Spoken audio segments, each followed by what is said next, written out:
Hello guys, welcome to the new episode of Firescape. এই ভিডিওতে সবাইকে স্বাগত।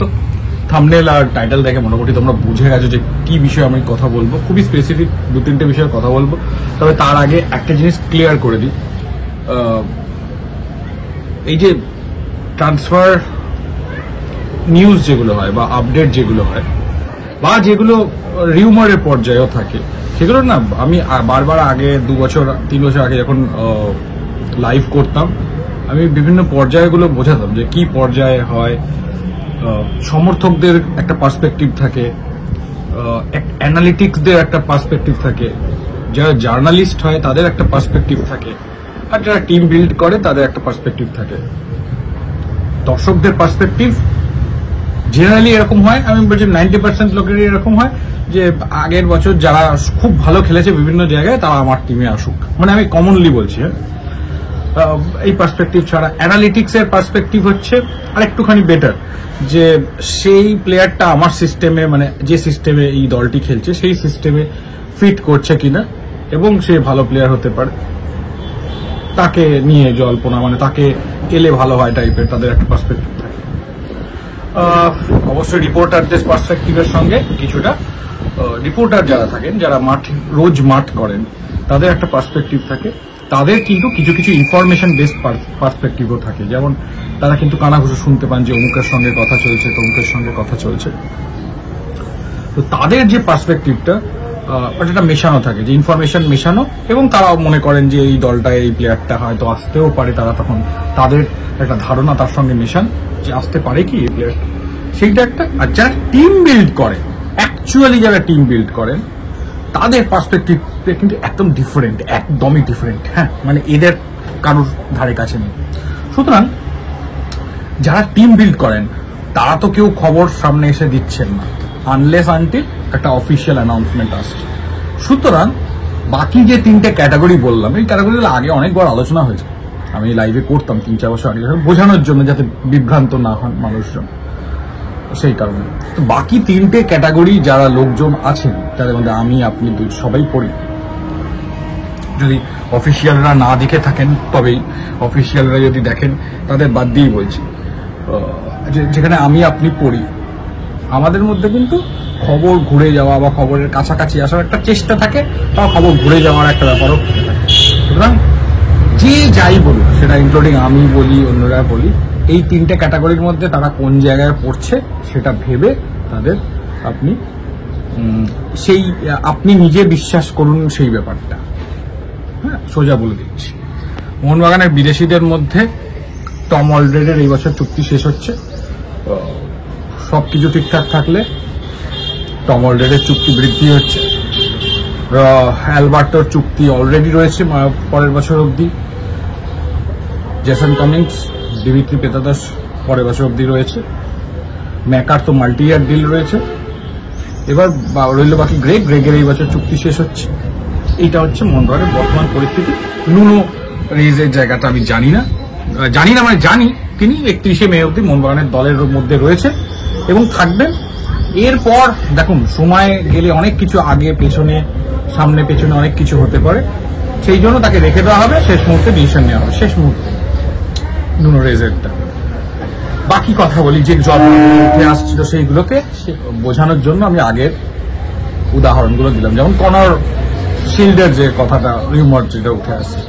এবার দেখুন, যারা দর্শক হবে, যারা একদম সমর্থক হবে, তারপর হ্যাঁ কনর শিল্ড আগেরবার ভালো খেলেছে, শুধু আমার চাই।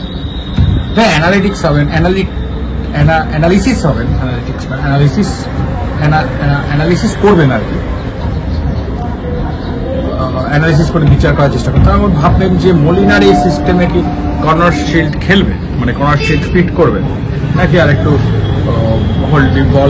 মানে বল প্লেয়ার টাইপের প্লেয়ার দরকার, বেশি দৌড়ানো প্লেয়ার দরকার মিডফিল্ডে, নাকি ওই ধরনের প্লেয়ার দরকার, মানে গ্রেগকে প্রেফার করবেন নাকি ডাইরেক্ট ফুটবলে যাবেন, কোন ফরমেশন তিনি কখন প্রয়োগ করবেন, সেসব নিয়ে বিচার করবেন। যারা রিপোর্টার আছেন তারা কানাঘুষো একটা শুনতে পাবেন যে কর্নার শিল্ড বোধহয় ছেড়ে যাচ্ছে, কর্নার শিল্ডের যেহেতু এই বছর শেষ হচ্ছে কন্ট্রাক্ট, তাদের কাছে কিছু ইনফরমেশন বেশি থাকবে সাধারণ মানুষের থেকে, তারা একটা মেশানোর চেষ্টা করবেন। এইসব মিশিয়ে না জিনিসগুলো হয়। কর্নার শিল্ডকে কি আপনি টিমে পেতে চান না? অবশ্যই ভাবে আমি তো দল সাজাচ্ছি না, আমার উপর নির্ভর করে না। আমি চেষ্টা করি বোঝাতে যে মার্কেটে যে রিউমার গুলো চলছে বা নতুন রিউমার যদি কিছু আছে তাহলে সেটা কি পার্সপেক্টিভে আপনাদের দেখা উচিত সেইটা দেখান, কিন্তু কোনোটাই হার্ম নয়। কিন্তু অনেকে এই ব্যাপারটাকে একটা মানে সত্যি মিথ্যা ন্যায় অন্যায় জায়গায় নিয়ে চলে যান।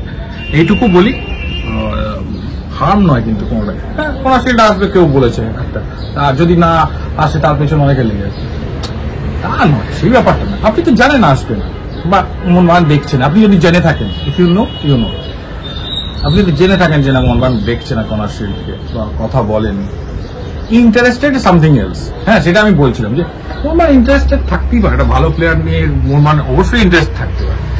ইন্টারেস্টেড আর তাকে দলে নেওয়ার জন্য এগিয়ে যাওয়াই এর মধ্যে ডিফারেন্স আছে। হ্যাঁ, একদিকে হয়ে গেল। ডিমির কথাটায় আসি, ডিমিকে নিয়ে একটু চিন্তায় মানুষজন ছিল যে ডিমির বাইরের দেশ থেকে অফার আছে or something like that, stay করবে কি স্টে করবে না একটা ব্যাপার ছিল। আমি আগের লাইভে ওটা মোটামুটি ক্লিয়ার করেছি যে ডিমি নিজের কাছেই 2 বছর আগে 1 বছর আগে শর্ত দিয়েছিলেন যে যেদিন আমি বাজে খেলবো আমি নিজে চলে যাবো, মানে তখন কন্ট্রাক্ট দেখবো না, মোহনবাগানে ভালো হয় সেই জায়গাটাই রাখবো। সুতরাং ডিমির ক্ষেত্রে না মোহনবাগান ম্যানেজমেন্টের কাছে ডিমি একটা খুবই মানে সুবিধাজনক একজন মানুষ, নট অনলি প্লেয়ার। তো অনেকটা সোনি নর্ডে ওই ওই ওই ওই ক্যাটাগরি যে না আমার টোটা আমি বেরিয়ে চলে যাচ্ছি, কাঁদবো কেঁদে বেরিয়ে চলে যাবো, দলের জন্য আমি করবো না, বলবো না যে আমাকে তাড়িয়ে দেওয়া হলো বা এরকম সেই ব্যাপার। সুতরাং ডিমির ক্ষেত্রে ওই অসুবিধাটা হতো না। বাট ম্যানেজমেন্ট কিন্তু আমি যেটুকু খবর কাল সন্ধ্যেবেলা অব্দি পেলাম, কোনো প্রশ্নই ওঠে না। ডিমিও অলরেডি ডিমির চুক্তি আছে, ডিমি তো নিজে ছেড়ে যেতে চাইবে না। ডিমির স্টেটমেন্ট আছে ওপেন যে মোহনবাগান যতদিন রাখবে আমি থাকবো, রাইট? মোহনবাগান ম্যানেজমেন্টের মানে চিন্তার পেছন দিকেও নেই যে দিমিত্রি পেত্রাদসকে এই বছর বাদ দিয়ে টিম করবে। সুতরাং ডিমি স্টেজ হ্যাপিলি, এবার আফটার না বললেও ফর ইয়ার তো বলবেই, হ্যাঁ ঠিক আছে। তো ডিমি থাকা নেই সেরকম কোনো চিন্তা নেই। এবার আপনি একটা প্লেয়ারের নাম বললেই ভাবেন যে আরেকটা প্লেয়ারকে বাজে বা সেরকম কিছু। আমি যেটা বলছি, মোহনবাগান যদি বেটার মোহনবাগান ম্যাক্সিমাম এবার এই পুরো দলেই, শুধু বিদেশি নয় স্বদেশি বিদেশি মিলিয়ে খুব মারাত্মক কিছু রদবদল ঘটবে না মোহনবাগান টিমে, ঘটবে ঠিকঠাক জায়গায় ইনক্লুড হবে, কেউ হয়তো আউটগোয়িংও আছে, একটা ডিপার্চার আছে, তো সেইগুলো হবে মারাত্মক কিছু, মানে পুরো আমূল পরিবর্তন কোনো সিস্টেম বা দল চেঞ্জ হবে না। মহিনাও থাকবে আশা করি। দেখুন, কোনো জিনিসই শেষ মুহূর্তে অনেক কিছু হয়ে যেতে পারে, কিন্তু সেটা কোনো কারণের বসে ঘটতে পারে। এখনো পর্যন্ত যেরকম সিস্টেম চলছে তাতে মরিনাও থাকবেন এবং বাকিরা সবাই থাকবেন। এবার নতুন একটা আরভাইনের নাম উঠে আসছে, রাইট? জ্যাকসন আরভাইন 23 সালে ইন্ডিয়া টিমের বিরুদ্ধে গোলও আছে বোধহয় তার, খুব সম্ভবত, আমি তো খুব ভুল না পারি। এটা ম্যাকাও খেলেছিল অস্ট্রেলিয়া ভার্সেস ইন্ডিয়া, কাতার এশিয়ান কাপ কোয়ালিফায়ার আর সামথিং, এশিয়ান কাপের খেলাও হতে পারে 23 সালে। তো এই প্লেয়ারটার নাম দুদিন ধরে উঠে আসছে, আমি দেখতে পাচ্ছি। এবার ব্যাপার হচ্ছে কি, এই প্লেয়ারটি এবার অনেকে যুক্তি দিচ্ছে এই প্লেয়ারটা না, এই প্লেয়ারের আসার কোনো চান্স নেই। তবে অনেকে বলছেন যে হ্যাঁ মেকা নিজে নিয়ে আসছে বা এরকম অনেকে বলছে। এবার দেখুন, এবার ওই পার্সপেক্টিভে ফেলে দিন, এই প্লেয়ারটা এলে কি আপনার ভালো লাগবে না? হ্যাঁ ভালো লাগবে। এতে একটা ইনফরমেশন একটা স্ট্রেট শর্ট লাইনে বলে দিই, এই মুহূর্তে দাঁড়িয়ে মোহনবাগান কিন্তু কোনো অ্যাপ্রোচ কাউকেই কিছু করেনি, সাথে করতে পারে, প্লেয়ার দারুণ। এই মুহূর্তে দাঁড়িয়ে কাউকে কোনো বিদেশির কাছেই কোনো অ্যাপ্রোচ এখনো যায়নি, ফরেন প্লেয়ার যাকে ফর্মাল অ্যাপ্রোচ বলে, এখনো পর্যন্ত যায়নি। জিজ্ঞেস করুন আমাকে কবে যাবে, আইএসএল শেষ হওয়ার আগে কিছুই হবে না, ঠিক আছে? যদি সুপার কাপ হয় তাহলে সেটা সুপার কাপ ধরে নিন, সুপার কাপের পরে বসা হবে, তৈরি হবে। এখনো পর্যন্ত কি তাহলে কি মোহনবাগান টিম বিল্ডিং করতে শুরু করেছে? এমবিএফটি বলছে, অন্য জায়গায় বলছে, 100% করেছে। এটা ইনক্লুশনের জন্য, রাইট? যে ইনক্লুশন, এবং আমি তো আরো একটু বাড়িয়েও বলে দিচ্ছি, একটা ডিফেন্ডার প্রায় অলমোস্ট ডান হয়ে গেছে ভারতীয় ডিফেন্ডার হচ্ছে, কিন্তু সেগুলো হচ্ছে ইনক্লুশন, ঠিক আছে? ইনক্লুশন, ওই একজনকে বাদ দিয়ে আরেকজনকে আনার জায়গা যেটা, সেই সমস্ত ডিসিশন এখনো হয়নি। আর বিদেশি আনতে গেলে আপনাকে তো একজনকে ডিরেজিস্টার করে করতে হবে, এটা বুঝুন।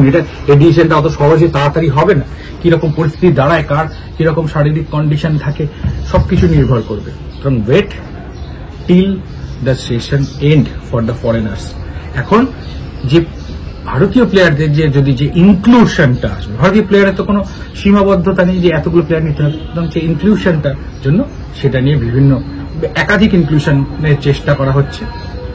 এই বছরই হবে সবাই, সেটা কোনো গ্যারান্টি নেই, কিন্তু কিছু তো হবে। তো সেই চেষ্টাগুলো, সেই ফর্মাল প্রসেসগুলো, সেইগুলো চালু আছে। চলো, এমনি মোটামুটি ব্যাপারটা ক্লিয়ার করতে পারলাম আশা করি। বিদেশিদের নাম আগামী 3 মাসেও 2-3 মাসে কিন্তু উঠে আসবে। তো আপনারা জেনে রাখবেন, সেশন শেষের আগে কোনো বিদেশিকে ফর্মাল অ্যাপ্রোচ করা হবে না এই বছর অন্তত। আগের বছর করা হয়েছিল ম্যাকাকে, কিন্তু সেটা কারণ আছে, সেটা 2 বছর আগে থেকে সে আমি বলবো। তখন রয় কৃষ্ণার ফর্ম খারাপ, আমার ভিডিও আছে, হ্যাঁ, 21 সালে। তো ব্যাপারটা তাই 3 বছর আগে, তখন কিন্তু ডেভিড উইলিয়ামস, যাই হোক সেটা পরে করো, সেটা আমি ফালতু ভিডিওটা বড় করবো না। এমনি ভিডিওটা ভালো লেগে থাকলে লাইক করুন, কমেন্ট করুন, শেয়ার করুন, যেটা করা উচিত আর কি, একটুখানি সাপোর্ট করার জন্য। বাই, অন্য ভিডিওতে আবার অবশ্যই দেখা হবে।